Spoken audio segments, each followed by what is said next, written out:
What's up, everybody? Welcome Wait, to hold on a sec, because I need to hit record too. Excellent. I'm just going to leave it going. Okay, I'm recording now.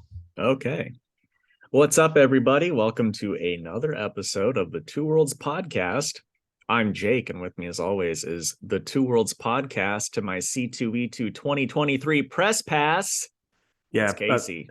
apparently we aren't good enough for the what's the other pass that I applied for that they told me no? Influencer. Yeah, we're not influencers, but we are press. You know what? I'll take it. Yeah, they had to really think about the press though. They're like, they're for sure not influencing anybody. They're influencing 5 people. But maybe they can be press. Yeah. So I'm throwing imaginary confetti because at least we got something. I'll try to add some yay, like applause or something in here. Yeah, But we'll see. Like my editing goes downhill when I'm at the girlfriend's. All right. But anyway, how was your week, dude? Oh, not too bad. How was your Christmas celebration at your side of the families? It was good. It was good. Too short as always, but you Yeah, know, that's fine. We still had a good time. right on, man. So yeah, guess we can hop right on into our news here. So I've got like 2 things, and a lot of Casey's piggybacks off of one thing. Yeah. So let's save that for last, though. Yeah. Trying to I'm gonna start with because like I said, a lot of that's about the same. But here's something. Greg Capullo is attached to Marvel. He doesn't have a writer he's working with yet. He doesn't want to work on a monthly book, as he said on his Twitter, because he says, I'm old and I don't want to get locked up, and he wants to make as much cool stuff for us as possible, which is kind of the best outlook someone can have. But the dude doesn't look old. Like, that's the crazy part. The dude's jacked as hell. So yeah, like if they ever made a comic book writer or comic book creator fight club, he would be the winner. Just looking at him. Man, he has been in the industry for a long time, though. Yeah, it's one of those things where you don't think about, but yeah, he has. So Ron Mars and Ron Lim are teaming up for an Adam Warlock book. It's going to be one of those books where it's just out of continuity books, where it's just those two guys working together. It's probably gonna be good, but at the same time, it's hard. It's hard for me to enjoy Adam Warlock when it's not written by Jim Starlin. I've found out, so I don't know if I'd check it out or not. Yeah, because they're doing the Genisvel book right now, aren't they? Are they doing the Genisvel one? I know they did the Silver Surfer. Oh, maybe that's what I'm thinking of. Either way, because I thought for some reason PD Daves was doing the Genisvel one. He could be. Yeah. Okay. Michael Rosenbaum has stated that he would love to reprise his role of Lex Luthor in the James Gunn's new DC. I don't see it happening, but I would like it if I would be all about him getting some recognition, since he didn't get it and prior, and he would have been better than Jesse Eisenberg. So yeah. So this is something that I think you'll be excited about. DC is releasing Sandman Mystery Theater in a compendium soon. It's like the person that was tweeting about was like, pre-order it now so that they can keep releasing these type things out there. So, I think it's gonna be like over 900 pages. I think it's like 980 pages is what the thing says. So you're gonna be getting that, or you like that's too big for my coffee table? It's not too big. The trouble is, it's like, at least for me, omnibuses are not like crazy fun to like read. Yeah. I'll absolutely get it for the shop, because some people, especially at my shop, adore omnibuses. But I've already got all that in trade, so I'll order a couple for the store just so that some are getting bought. I gotcha. And I push that book on like everybody. Anybody that comes in is like, oh, I really want like a crime comic. I'm like, okay, look no further than this one here. It's amazing. Yeah. So hey, Legendary and Aftershock have closed a deal for an adaptation of Party and Prey by Steve Orlando and Steve Fox. I really know nothing about this book, but good on them for making money. Yeah. I don't have any thoughts about that at all. Hopefully Yeah, it works out. I'm hoping that they just make a nice bag at the very least. Yeah, I for mean, sure. that's about all that matters. And then my last bit of news before we get to the big wad, it's Donald Glover is set to star and produce a Marvel movie for Sony. Is it going to be the Spider-Man that he always wanted to be? No. Is it Prowler, who he was in No Way Home? No. Is it 1978's Peter Parker's The Spectacular Spider-Man number 24's very own Hypno Hustler? Yes, it is. Oh boy, have so many people been asking for this. So are you like, stockpiling all of your Hypno Hustler's first appearances because you know it's going to go like hotcakes, just like, Morbius? It's going to be such a hit like that one. Well, here's the thing. I think it could be good because Morbius tried to be serious. Where if this is an actual like just fun Hypno Hustler movie, it could be fun. It's going to be really stupid. Might be, but if it's entertaining, that's all that matters. I guess so. You have higher hopes than me, good sir. Yeah. I mean, I also just like Donald Glover a lot more, but infinitely more than I like what's his name. So, Jared Leto? yeah. Yeah, that's not saying much though. It's not, but it's something. Yeah. All right. So before we get into everything else, I have one teensy bit of news that Casey will be stoked for, and I'm surprised he didn't comment on this already. So we're getting a new John Lee's comic book that's coming out from the Nightfall imprint of Vault Comics, and that is called The Nasty. It will be by John Lees and George Combadais. And the little thing about that, the little blurb, says Scotland, 1994. 18-year-old thumper Connell still has an imaginary friend, the masked killer from his favorite slasher film. Thumper is obsessed with horror and always has been. He fills his time with scary VHS rentals and hanging out with his fellow fans, the Murder Club. But everything changes when his local video shop acquires one of the notorious films known as Video Nasties. Films so scary, they're banned and burned. It's only a movie, though, right? It's all just imaginary, isn't it? A story about the perception of evil, the power of genre, the love of fandom, and the need to create art. Oh, and crap your pants terror. Yeah, I'm all about it. I think he's got another book coming out also because I remember he tweeted that we're getting 2 different books from him this coming year. So I'm pretty stoked in general. He's a good writer and he seems like a good dude. Yeah, for sure. You gonna check him out? Because I'm for sure going to. Yeah, I mean, he gave us that advanced copy that one time, and for that, I'm on board. Yeah. All right, and then getting into the rest of it, which you've all probably heard about by now. Oh yeah, this is all old news.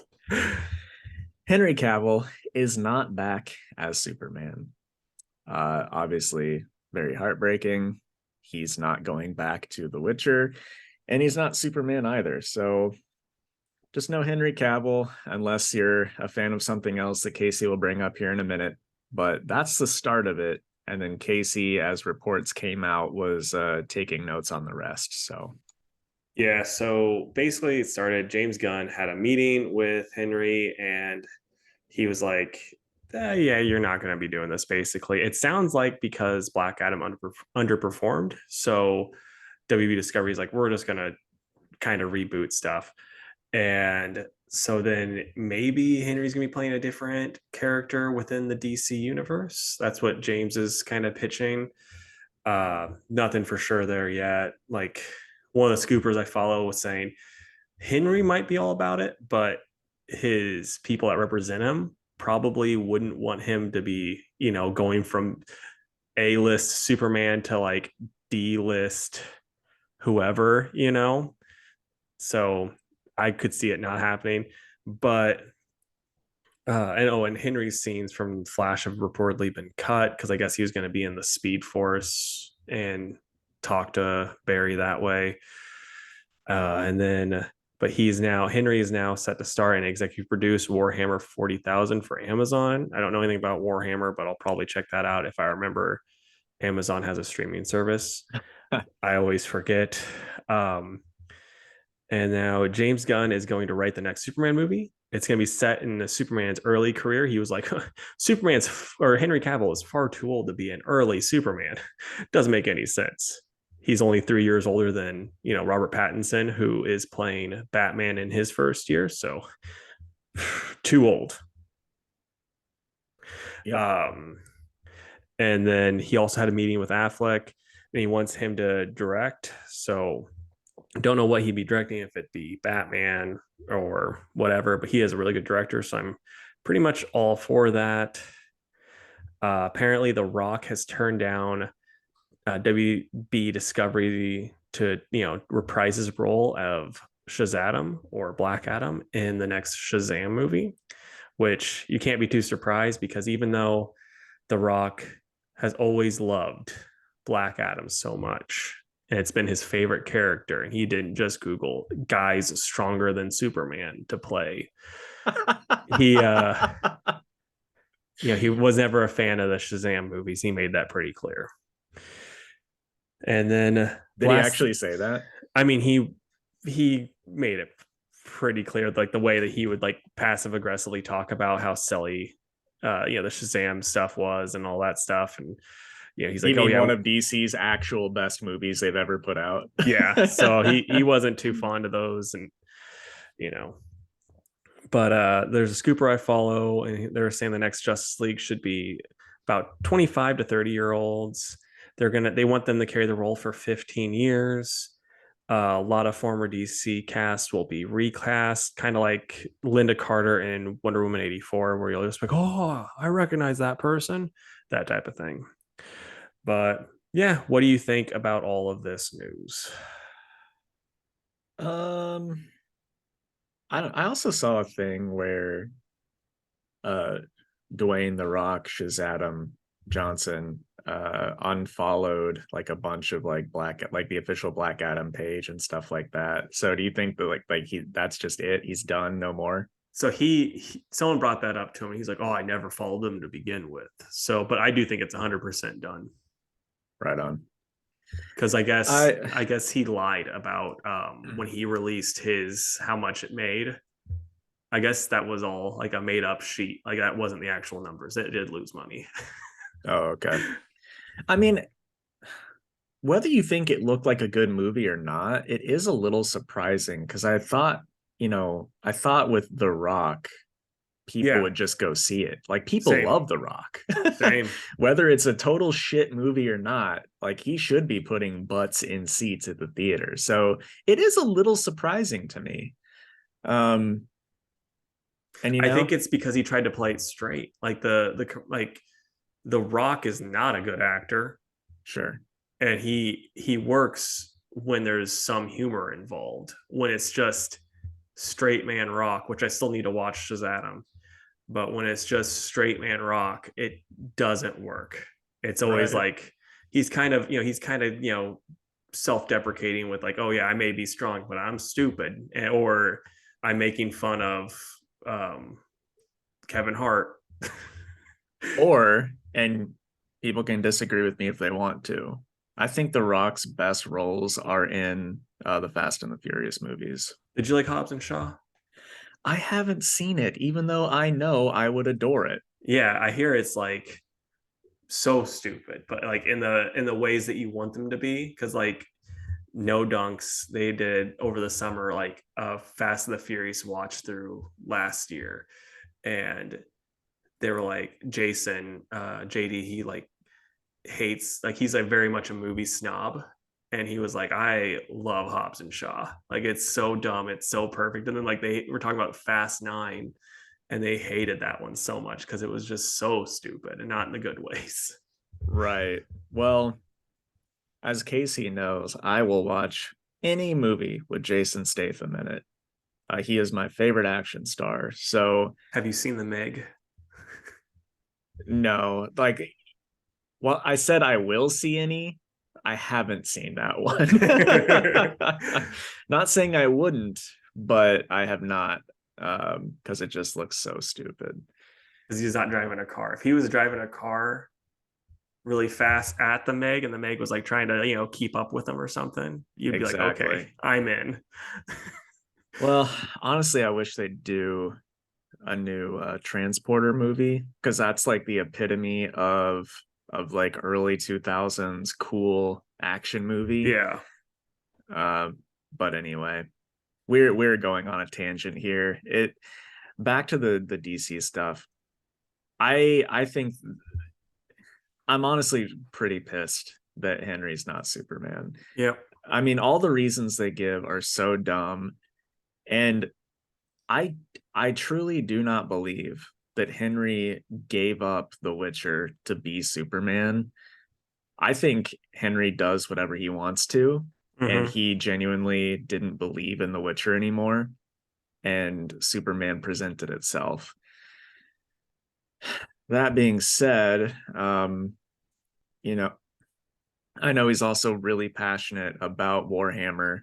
Like in any interview, he'll talk about Warhammer and he knows what he's talking about. So the fact that he gets to executive produce and star in something that he cares so much about, where he should get some say in it, unlike The Witcher, I'm happy for him and I hope that it works out. And I will see it because of him. Um, I just, I don't know. Oh, I saw a really funny tweet about all this stuff. Where is it? It was like a big Twitter thread on that Yeah. announcement, and someone put, "In gun we trust," and like doubling its likes was the comment underneath that says, "No, the fuck we don't," which gave Yeah. me a good chuckle. I'm still like hearing James Gunn's gonna write a Superman's movie, not into that idea at all. Like I don't I just don't want his whole universe to be Suicide Squad. yeah, You know what I mean? I've heard from the cultured nerd who I follow, and they have insider info and stuff, and I guess it's like Peacemaker's gonna be done. Um and even like the Suicide Squad cast people, it's gonna get recast, which I'd be surprised, Even but Harley? that's why I'd be surprised. Huh. That would be like recasting Henry Cavill with how much she's beloved. Yeah, and who would do a crazy thing like that? Yeah. So no, I think this is gonna hurt them a good bit. And I have a feeling, and I'm very much a negative Nancy on this. I have a feeling before it's all said and done, WB Discovery is gonna sell DC off to someone else because they need the money, and this won't work because they've alienated enough of their fans.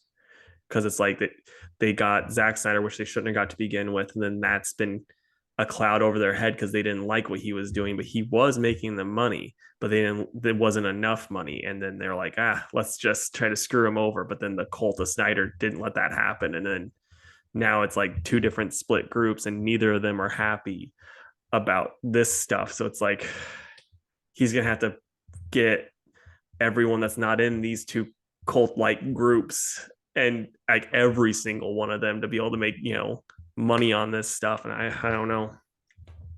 Yeah, I don't disagree. There are a lot of James Gunn fanboys, but I don't know that it's enough or to the scope of what Snyder had. I mean, I think he's got a good bit, but they're not as they're more free thinkers than a lot of the Snyder fanboys seem to be, if you know what I mean. Because it's like a Gunn fanboy will be like, oh yeah, no, this isn't that good. I'm not going to see this movie 30 times in theaters. Because I mean, if you just look at the Suicide Squad, that movie didn't make money, but it was well received, So Yeah, for sure. yeah, I don't know. It's all just a bummer, yeah, because like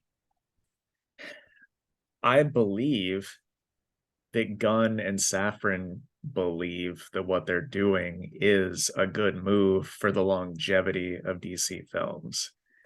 And part of it sounded like, again, from insiders and stuff, it sounds like a good chunk of it isn't just Gunn and Safran going like, this is what we have to do. It's WWE Discovery going, this is what you guys have to do, type of thing. And then now they're rolling with it. So I'm not putting 100% blame on them, but at the same time, I don't know anything about Safran, so I can't speak to him, but I don't think Gunn's the right guy for the job. Yeah. He's a creative. You can't have, I don't think you can have a creative in this type of producer role, because then he's going to want to write his own movies and all this stuff, and right, you're going to have the same tone. And yeah. All that being said, I do hope that it works out. Yeah. Whether we think it does or not, Casey and I have stated a billion times, once per episode on the show, we love DC. We want DC movies to be good. Hopefully this is, despite what it looks like now. And I'm just going to say this too. We've gotten a lot of crappy Marvel movies lately. And if you don't give the main one competition, you're going to get more and more crap. So if he's producing a good competition for them, they're going to have to up their game. It's just like pro wrestling. Like WB was crap for so long. Now they have some form of competition. They're actually trying again. So it's going to be like the same thing. So we just got to hope for the best. Yeah, for sure. And I hope that if DC gets sold off again, I hope that it's after these guys get an honest chance to do something. I don't want it to just be, a year into this, not enough is like developed and they sell it off and then they're back at square one again, because it just looks bad. So we'll see what happens. All right. That is the end of our news. So we're going to take our ad break and then we will review some comics. So we'll be right back. All right, man. I do not have any stories. So we can just do a Mad Lib if you want. I actually had something. I was like, oh, we could talk about this. It's not a story, but it's an idea that I had. Sure. Okay. So like, let's say you really like outside of comic books, you're like, oh, I'm a big Sonic head, not the restaurant.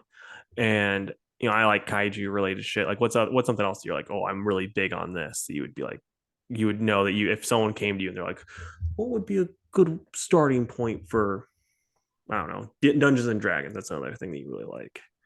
Yeah. I mean, just fantasy in general. Lord of the Rings, The Witcher. Those are two big franchises I like. Several video game things. I kind of consider myself an expert in Fire Emblem, and that's something that somebody could honestly be like, I don't know where to start because there's too many of them.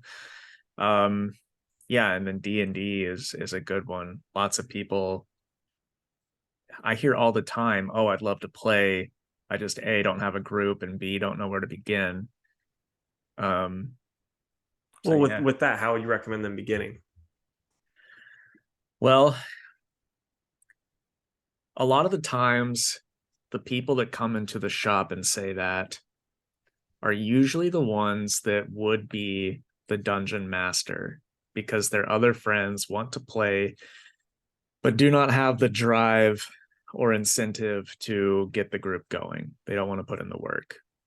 So I think you need to realize if you are that person to get the group going. And what you need to do is go to a local comic shop or bookstore and not Amazon and buy a player's handbook for 5th edition, as well as a Dungeon Master's Guide. Monster Manual is really neat and helpful, but it's also not as necessary as the other two. And just read, like, those guides are so good. They do a great job of explaining the rules, how to be a dungeon master. Just read up on it. But the big thing is just going to be to do it. I DM for several groups. I mean, I had to start somewhere. The first time I ever played was in high school, and it was with Casey and another friend of ours up in, or not in high school, it was college. It was in my apartment. Yeah, And it wasn't really playing. We did everything wrong. yeah, but that's how you have to start. If nobody knows better, that's better than nothing. And then then we moved on from that because we didn't know what we were doing. I started with another group, got the hang of it, and here we are. But you just got to play. I don't play by all the fifth edition rules because I don't think some of them are fun. So, just get a group together. If you got to be the person to organize it, there's plenty of like pre-made character sheets out there. There's also an amazing adventure in the D&D fifth edition starter set called The Mines of Phandelver. And I'm actually running that with a new group over on the Testing Room podcast because two of the three of them had never played before. But that's also like my favorite first module to run for people. I think it's a really, really good place to start. And the starter set has pre-made character sheets, dice, everything you need in it. So hopefully that answers your question. Yeah. What about like, let's say someone's like, I really want to, keep hearing about this headshot guy. What would be your 3 recommendations to get them started on that? Sure. Are Mad Libs or yeah, definitely. So for reading Sonic, I would go with the current IDW series. All the trade paperbacks are still readily available at comic headquarters, a telegrapher? Oh, yep, cool. Definitely there. They're up to like volume 13, but the past couple of years they've been really good about keeping those in print. As far as watching, I haven't started it yet, even though it came out on Friday. There's that new Sonic Prime TV show on Netflix. That's confusing. I was expecting it to be on Amazon. Yeah, I know, right? And then, for games, I really think people should start on the classics. Sonic 1 is a good game, but it's also doesn't have all the good mechanics that make Sonic fun. So I always suggest starting with Sonic the Hedgehog 2 on Sega Genesis, even though a lot of people prefer Sonic 3. But the gameplay is still the same. Otherwise, definitely don't start with Sonic 06. I do hear that the new one, Frontiers, is really good. It looks which good. is good to hear. So yeah, I plan on jumping into that soon. But anyway, that's like a couple of mediums that you could get started in. Right on, man. What about you? Did you want to talk about one? I mean, with like kaiju related stuff, I would say start with 54. Got Gojira 54. That's the best one, and my favorite's Astro Monster. It's just everything you want from a Showa movie. And then if you're really into that, I'd say go into Heisei. If you're like, I'm not really feeling this, I'd say skip the Heisei Godzilla. I love them, but they're also like beam spams, so you don't really it's not the best. The Gamera Heisei trilogy is beloved, and it's overrated, but it's still really good, and I would recommend that as far as Heisei kaiju stuff. And then also with the Showa, I would say Frankenstein Conquers the World. It's so fucking bonkers. Like World War II, the Nazis are about to lose, so they give this secret weapon that was made by they found it was a Frankenstein, the Dr. Frankenstein from back in the day. They found some of his old research, and they brought back a heart to life. And then Japan has it, and they're looking at it, and then they get nuked, and so this still beating heart is got the radioactivity to it, and then it like turns into this feral child, and then they discover him like years later, and then the kid just keeps growing as he eats and keeps getting bigger and bigger. Then he becomes a monster, and they're like, oh, he's killing people, and it turns out that's Baragon that's doing it, and then they fight, and it's so ape shit. It's amazing. It sounds like a hilarious good time, though. Yeah, no, it's and like the special effects for the time is pretty solid, except for like when Baragon's destroying stuff, they like try to have animals and like the horse that's there looks like dog shit. It's so bad, but the rest of it's like it's really solid for the time. And then Millennium series, I would just say like Godzilla 2000, GMK, the Mecha Godzilla series is good. Those are all like for sure ones that people would like. I love Final Wars, but when people say like, "Oh, I hate Final Wars," it's too stupid. I'm like, I get it.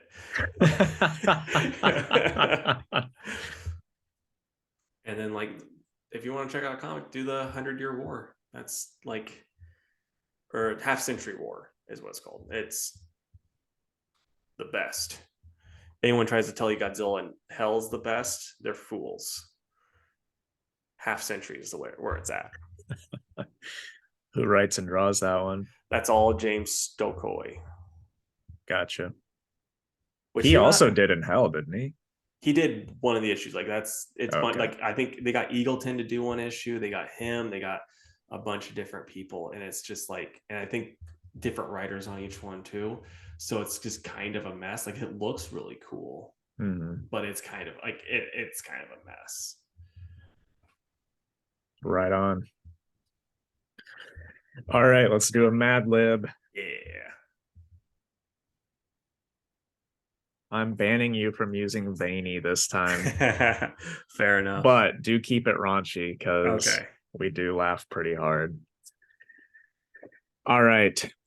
Animal. sheep.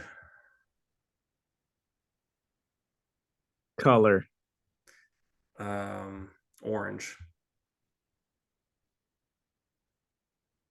Adjective. Smelly. Noun. Shit. Love it. Plural noun. Bowls. Adjective. Smelly. Noun. Come. Noun. Car. Adjective. Floppy. Plural noun. Cox. Person in the room. Casey. Verb. Rail. Plural noun. Sphincter.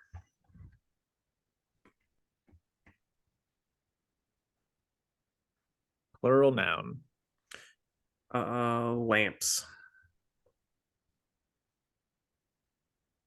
Okay. Get a drink real quick. Here we go. Imagine a sheep that's a mirror image of Sonic. Only this orange and red hedgehog was created by a smelly scientist and eventually released into the world by Dr. Eggshit. Oh, I missed one. An adjective. Girthy. Okay, perfect. All right. He's just like Sonic in so many ways, except that Sonic is girthy and likes helping balls. And Shadow the Hedgehog is smelly and will use any cum to achieve his goals. Ooh. In fact, Sonic and Shadow are like day and car. The age-old phrase. While Sonic is super floppy, Shadow has special cocks that will make him just as fast. They're like propellers. Yeah. Plus, Shadow would never open up his heart to Casey. As much as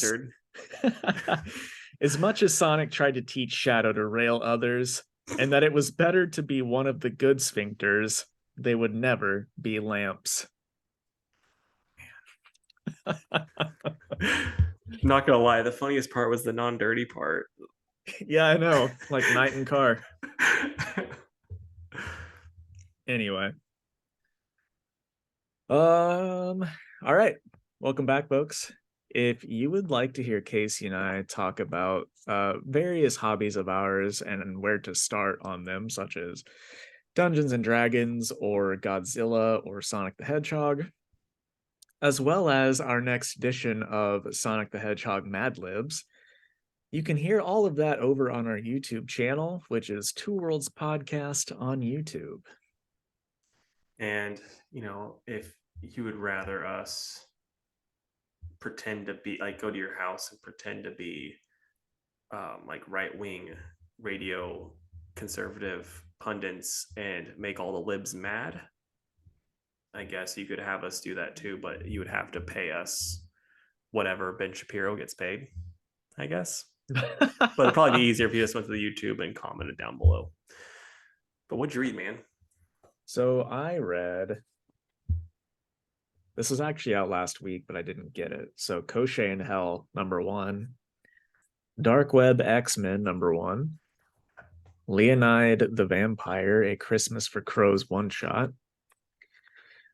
Batgirls 13, and both Wonder Woman 793 and 794, because 93 came out when I was gone on my honeymoon and I did not read it. I gotcha. What about you? I read Dark Ride, #3, Planet Hulk World Breaker, #2, Dark Crisis Big Bang Theory, #1, The Invincible Iron Man, #1, Batman and Spawn, #1, Wildcats, #2, and Batgirls 13. All right. You might have one more. I think so. Okay.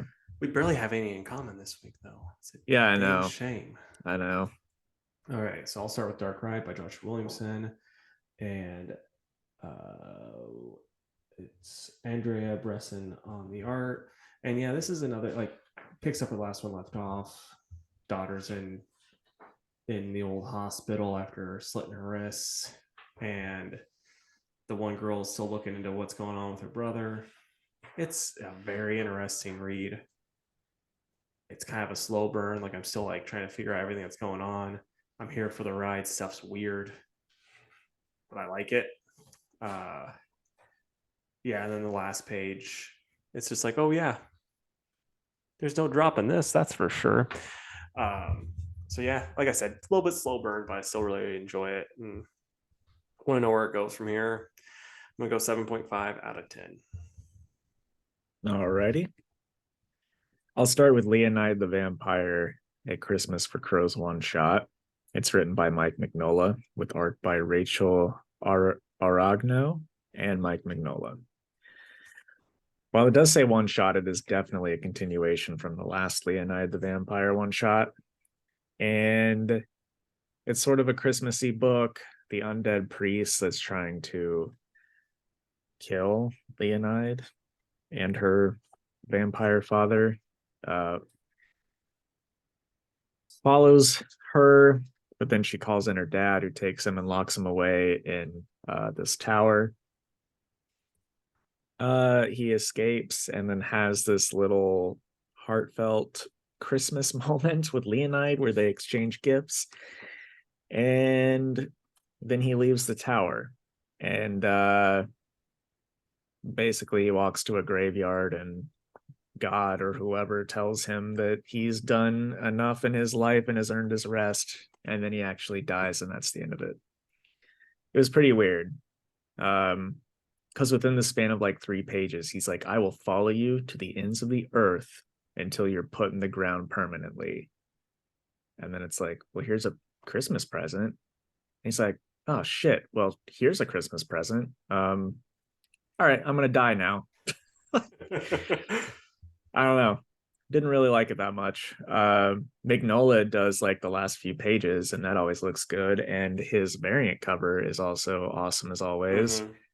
But yeah, I'm gonna give it like a 5. Just really disappointing. I gotcha. Okay, so Planet Hulk World Breaker #2 by Greg Pak with Manuel Garcia on the art. And so this is a lot more world building. You got old Amadeus doing some Amadeus stuff on this planet. We find out like I said, some more stuff that like, oh, She-Hulk was here and she helped, and then we see Bruce and he doesn't want to be around people. He doesn't want to turn back into the Hulk. Really, he hasn't been the Hulk again for a long time. She-Hulk used the power of law to help people out on this planet, and it's a very interesting read. Like, I don't know how long this series is supposed to be, but like they're setting up a lot of stuff, and I'm like, I have a bad feeling this is going to be rushed at the end. It's one of those things, because they're doing a lot and they're not moving the plot along very well or very quickly. So it's like, I don't know how this is going to work. We'll see. But I'm still very interested. Pak does a good job of just making you go, yeah, I want to keep reading about his Hulk for sure. So I'm going to give it an 8.5 out of 10. Okay, nice. I'll go with Dark Web X-Men #1. Dark Web. It's written by Jerry Dugan and art by Rod Rice. I picked this up because it's like pretty magic heavy, and also Mommy Pryor is in it. Magic heavy and Mommy Pryor. Yeah, exactly. That'll get me to read anything. Yeah. And Rod Rice makes all of it look really nice, but I don't know. Jerry Dugan like tries way too hard to be funny in this, and it just falls flat. There was like one or two small jokes that I thought were pretty funny, but otherwise it's like literal just poop jokes, and a bunch of limbo demons taking over Christmas decorations in Manhattan. And then Spider-Man swings in for 2 pages so that it can be a dark web tie-in. And then Magic, Jean, Cyclops, and Havoc go to Limbo to talk to Mommy Pryor, and she puts them to sleep with sleep demons. Havoc wakes up in Mommy Pryor's costume for some reason. And yeah, Madeline comes out at the end and says, I'm going to get everything I want, and you two can watch. And I really hate that because this really just undoes everything that happened in that New Mutants arc that I was reading and loved so much, where Magic and Madeline had an understanding about, you're here to just rule over Limbo. You're not going to mess with our stuff in the real world. I guess she said Krakoa, but still, Madeline didn't seem like a total piece of shit. So I don't know if she's like under the influence of somebody else, or if Dugan's just like, nah, forget all that. We're gonna make her evil again. Yeah. So yeah, art was really good. Story was pretty disappointing. I'm gonna go with a 4.5 out of 10. I gotcha. Okay, so next up it's Dark Crisis, Big Bang Theory #1 by Mark Waid, when Dan Jurgens and Norm Rapmund on the art. And I'm critical of Dan Jurgens sometimes when he has like, people outside of their superhero costumes, because like they all kind of look the same, like you get like Dick Grayson and Superman together, they have the same haircut, similar faces, but like his Flash just looks great. Yeah. Like it's so good in the superhero costume that's like, oh yeah, these little criticisms that you can have, yeah, I guess they're fair, but it's also like you need to recognize when he's got them in costume, they're outstanding. And it's just really good that way. It's a lot of fun. You see basically all the stuff, all through all these different universes. They fight the Anti-Monitor. It's just a good time book. If you're not reading Dark Crisis, I think you'd still enjoy it because you have two people that write superheroes, or do superheroes very well, in Mark Waid, Dan Jurgens. And it's like, oh yeah, they do this book with a bunch of superheroes in it really well. Who's surprised here? No one. So yeah, I'm going to give it an 8.5 out of 10. It's very good. There's just no Sheldon Cooper. Yeah, I thought your tweet was funny. Milking that joke for all it's worth. Okay. So Wonder Woman 793. I'll talk about 93 and 94 together. First off, the 90s variant cover from last month by Jen Bartel, amazing. Mm-hmm. She could draw She-Hulk and Wonder Woman forever, and I would be fine with it. Anyway, 93 is written by Becky Cloonan and Michael W. Conrad, with art by Emanuela Lupacchino and Jordi Belair. An all-star lineup, if I'm being honest. Superman, Wonder Woman, and Batman go to the Watchtower up in space because they noticed a distress signal coming from there, even though that hasn't been in commission in a long time, the Watchtower. So they get there and they root around, and it's Martian Manhunter, except he's kind of off. So Wonder Woman uses the lasso of truth and tricks Martian Manhunter and the other Justice League members into revealing that they're actually shape-shifting aliens who have been left here, and they're just waiting on their other alien friends to come and help them take over the world. That's like the short of it, because that's not what I want to focus on. That gets taken care of pretty easily and switches focus to Batman, Superman, and Wonder Woman having like a nice heart-to-heart. They were like, obviously all this takes place before Death of the Justice League or whatever too, but finally Clark and Bruce get to talk to Diana about like the death of her mom and like if she's coping, along with being back to life after everything, because they really hadn't talked to her since she'd been back to life either. So a couple of like standout moments. One that I really like is whenever they first start to throw down with the aliens, Superman kind of steps in and like steals a kill from Wonder Woman, and but he's like, sorry, I know you had that under control. And she's like, not at all, it's always a thrill when we work together. I think any other writer would have taken that moment to be like, I didn't need you to do that for me, you know what I mean? Mm-hmm. But I like this much better. This is just friends like watching each other's backs, and they both recognize that. And I mean, you can make it work like if it was an earlier time, like early on, and that happens, and Wonder Woman's kind of angry about it, makes sense. And then, but with them being friends for years now, it's like, oh yeah, no, this is exactly how she should react. Right, exactly, and it's done so well, and the writers really get it. And that's not even like the best part. So they take care of the aliens, and by that I mean they round them up, put them in jail. They give them some cookies, and they're like, look, we don't need to fight, so why don't you think about whether or not you want to blend in with Earth, or maybe we can find your friends and send you back to them. So while that's happening, they sit down for coffee, and they make a little joke about it. They're like, I'm surprised this old coffee maker still works. And Batman says it doesn't. The stuff is instant. And Diana says, thank the gods, it pained me to think you could make coffee this terrible. And Superman says, oh, so I don't have to drink this? Batman says, I came to space. There was limited room for supplies. I just like the banter. Yeah. Batman's not being a serious dickhead. They're just all happy. Anyway, they talk to Diana about all the hardships she's gone through. And there's this really nice scene with them hugging. Mm-hmm. And Superman says, we don't say it as often as we should. And Bruce may not say it much at all, but we love you. And, it was just really good. Like, if I were doing reviews the week this came out, this would have been an easy 10 out of 10 pick of the week. This is honestly one of the best single issues I've read all year. Wow.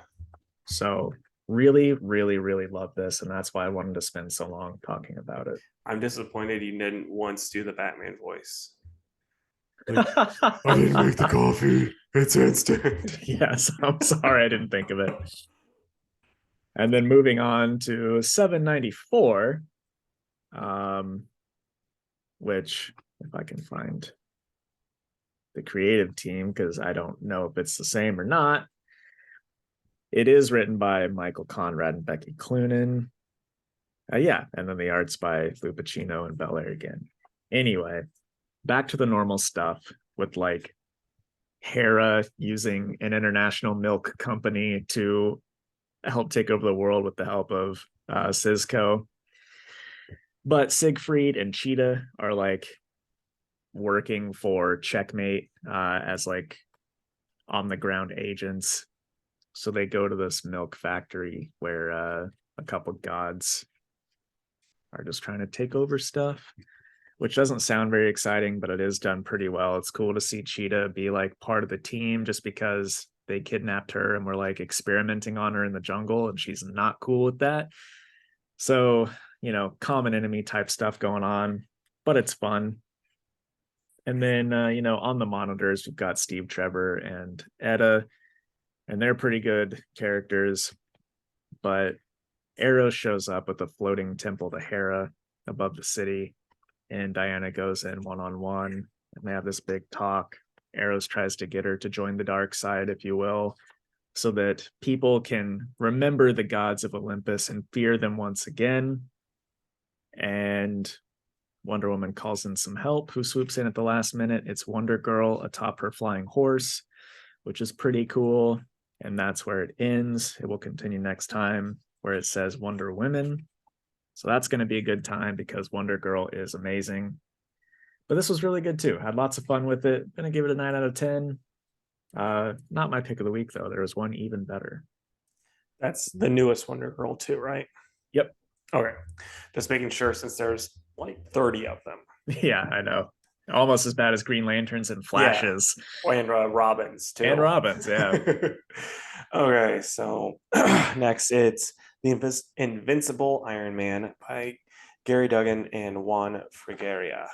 And this is like for a really good first issue because he kind of sets up all the different stuff that Tony's been through, while also not just coming out flat out and telling us like, oh, Tony's writing a book, an autobiography type of thing, and then someone's coming after him, but they're trying to make it look like Tony is incompetent, so like stuff blows up and then no one can tell that, oh, it was him, he's the one that was responsible for it makes it look like he's responsible for it, but someone else had to have done it type of thing.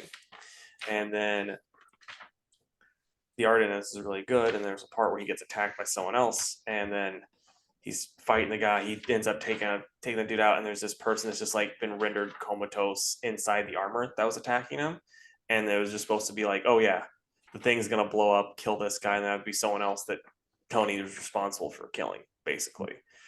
And then Tony is going to his AA meetings and stuff, but then he relapses, and that's how it ends. It's very good. I'm very interested in seeing where it goes. It's like I said, a very good first issue. Usually first issues still aren't that great though, because there's a lot of set stuff up, but it's still better than a lot of these Marvel first issues that we've had recently, where it's like, guess what? This main character's life's in shambles, or this team's group is in shambles. They destroyed a whole city block. And Spider-Man, Fantastic Four are doing that right now, so I'm just grateful that they're not doing this right now. We see what's going on. So yeah, I'm gonna give this I'm gonna go with another 8. It's pretty solid. I'm gonna keep reading it for a while anyway. Hopefully I can keep going longer with this than I did with Spider-Man. Since it's not coming out like every twice a week, it should be easier to keep up with. Twice a week. That's funny. Okay, next for me is Koshchei and Hell, #1 of 4. It's written by Mike Mignola with art by Ben Stenbeck and Dave Stewart. And yeah, Koshchei is just chilling out in his house in Hell, reading books and drinking wine.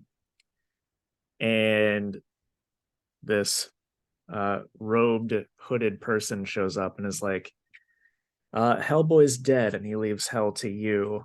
Also, Pluto, who was in charge of Hell before Satan, is coming back, and we need you to stop him. Okay, bye. So Koshchei thinks about it, and he's like, all right, I guess I'll do it. So he gears up and heads towards the old capital city of Hell. And he meets some weird people along the way. including like this vampire lady who gives him a magic fly ring, like a ring with a fly inside of it that she says holds great power. Hell's weird in this universe, but it's so good.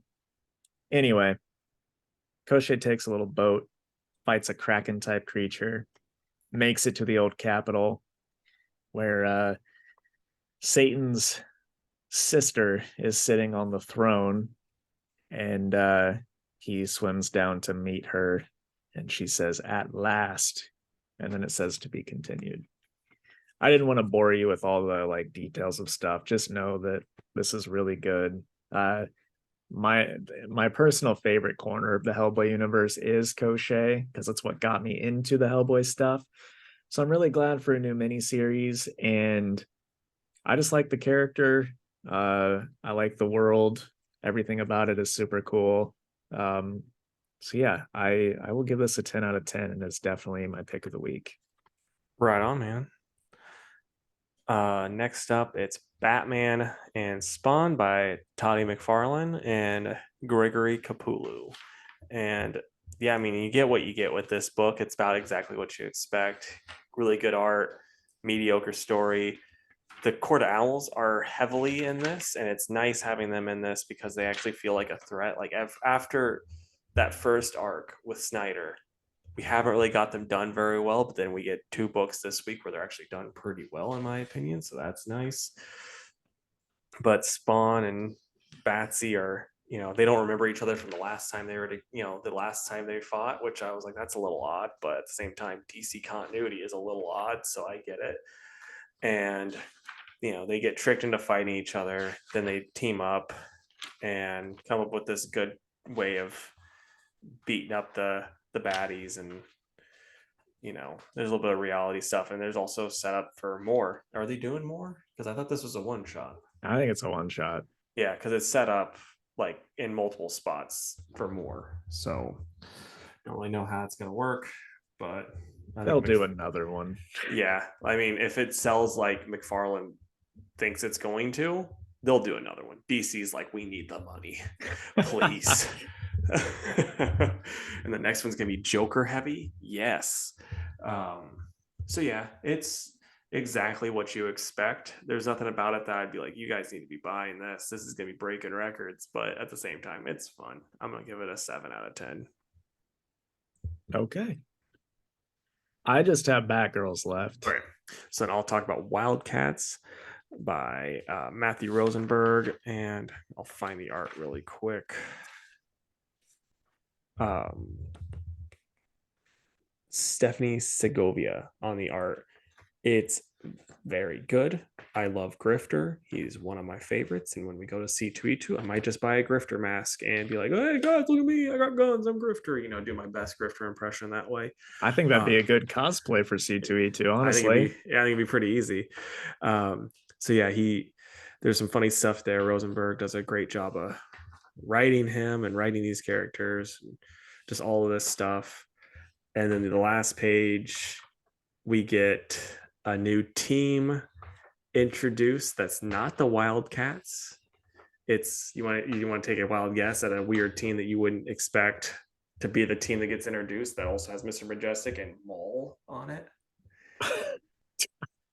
I don't know who those are, so you don't know Mr. Majestic? Maybe it would have been before. Yeah, it would have been before your comic book reading time. But I remember there was like this brief moment, because he's a Wildstorm character. But like, since I don't know shit about Wildstorm, but since Jim Lee owns the rights to Wildstorm, they were able to be like Superman just quit. I don't remember why, but I just remember reading about Wizard. He left and Mr. Majestic took over for like a hot minute in pre-New 52 continuity. But that would have been before you were reading comics heavily, because I couldn't even get those books because that was a Walden book Casey time, Sure. But the team, it's an old school team called the Seven Soldiers of Victory. Okay. I'll show you. Okay. Maul's the dude in the back. He was my favorite because I'm like, oh, he's big. He's big and he's got horns. The two things Casey needs to like you. You gotta be big, you gotta have horns. It's like you gotta be big and you gotta be unhappy about it. Because like the Thing, favorite. The Hulk, loved him. Maul.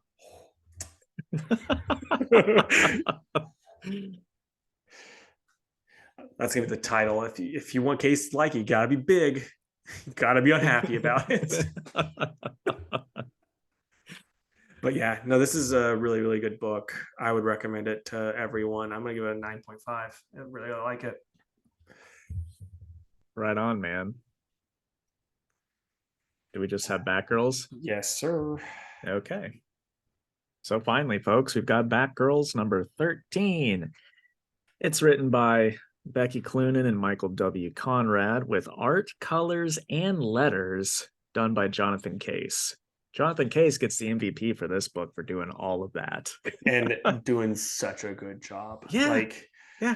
Like I know it's not always the best to be like, oh, well, this art looks like this, but this art gives me like Francisco Francavilla vibes in the best way.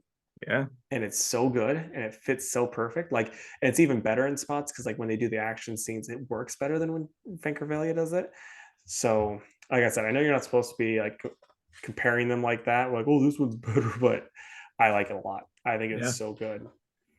It really is. So yeah, they're continuing from the annual where they did the body swap stuff. But honestly, dude, I liked everything about this. I liked the character moments, the art, everything's just so good. Yeah, like everything about it is so good. The way they write the characters, and the way they introduce. Like I would read a Conrad and Cloonan Zatanna series in a heartbeat because they write her really well. Like, yeah, I love this. I thought it was perfect. The art in it's good. The way they interact. That's new. I don't know if it's a new character, but the character that gave them the coin was fun. Yeah. Like I don't have much stuff to do with old Clue Master, but is he written well? Because I've never really read him. I mean, the thing that I'm most familiar with is the 90s Robin series where he's just a dick. So like I don't know. I gotcha. Also, I didn't know he died. So this whole coming back and having the throat scar, like I have no idea what's going on there. I gotcha. But no, I'm at a 10 for this, if I'm being perfectly honest, and this is my pick of the week. Yeah, it's a 10 for me too. Also, can I just say, like high school Jake would have been so obsessed with with Cassie. Like the emo haircut, everything with I don't know. She's just gorgeous, this book. But yeah, it's awesome. Definitely a 10 out of 10. I like every issue of Batgirls pretty much, but this is the best one in quite some time. Yeah, for sure, man. So what are you excited for this coming week? Okay, so this week I'm rather looking forward to Hitomi number 3. There's a new Witcher series called The Ballad of Two Wolves that's starting up. And for the last one, probably Batman versus Robin. What about you, man? I'm gonna say, what's the furthest place from here? Loved it. It's my favorite hipster book, World's Finest, number 10. And then I'll say, I was gonna try, I'll do a Dark Crisis because I think that's the last one, isn't it? Yeah, it is. I think it's gonna be dick heavy too, so that'll be cool. Yep. But okay, so last up, it's the Fantastic Four time. So give me 4 Christmas gift ideas for 4 random comic book characters. Make it good though. Don't just be like, yeah, I'm gonna go with Green Arrow and I'm gonna give him a personality that's entertaining. Like make it better. I just thought you already had Green Arrow on there, so I just had to make fun of him. Well, I forgot to look at it till a minute ago, and now I'm like scrambling. But I've got 2 so far that I'll talk about. So the first one is Thor. I would give him a stress ball because while he might destroy it immediately, I think the sentiment would be there. But he's been pretty stressed since becoming the king of all Asgard, and I think he just needs to wind down a little bit. So I'll give him a stress ball. And then I did add Green Arrow, and I am saying a gift card to Bass Pro Shops so that he can buy some fletchings, some arrow tips, shafts, whatever he needs to make some more arrows. So yeah, why don't you go, man? I'll try to think of some others. I'll go with for Batman, just like a Chuck E. Cheese gift card, because you know that there's some kid there that doesn't have a good home life that he can just swoop up and train to be his next ward. My goodness. And then Metron, the dude that sits in the recliner, I would get him all of Mad Men on Blu-ray, because that's like a good watch and it's a good bingeable watch. So he's got the time. He's like, yeah, I'll put this in. I'll watch it, see what John Hamm's doing. He's like, might start taking smoking up because they do a lot of that here. Right. Sorry. No. And then with old Tony, aka Iron Man, I would go with, they have this stuff out now that's called like Athletic Brewing Company, and it's non-alcoholic beer. John Moxley, the pro wrestler, is all about it because he's an alcoholic, and he's like, oh, I just missed the act of getting a brewski with the boys, so I'm drinking this fake beer and enjoying that. So I would get one of those for a case of that for Tony. And then I'm trying to think of, and then Hulk, I'll go with the Incredible Hulk, and I'll just get him a puppy dog. Oh, because he'll be like, I feel like Donnie Cates would make that a really sad arc pretty quick. Well, like Mark Waid in his run, when it was like Hulk Agent of Shield, there was a part where like Hulk's destroying stuff, like he ends up winning, and then they're like, deploy the up whatever, and like it'd be different things that would like make Hulk calm down, and like one time it was puppies, and like he's like, oh, he transforms back into Bruce. I love that. All right, two more. I would get John Constantine some nicotine patches, because even though smoking does make you look cool, I worry about his health. And then I would get Geralt of Rivia a whetstone to sharpen his swords. Nice. So there you go. Okay, and then for next week, because I want you to think about this, because I want it to be good, because we're going to make a Spotify playlist off of our choices. I'm going to already let you in on this one. Give me 4 superheroes for next week that you would want, and like what their song would be. So like, I don't know if you want to be like, oh, Thor and Thunderstruck, whatever, like that type of thing.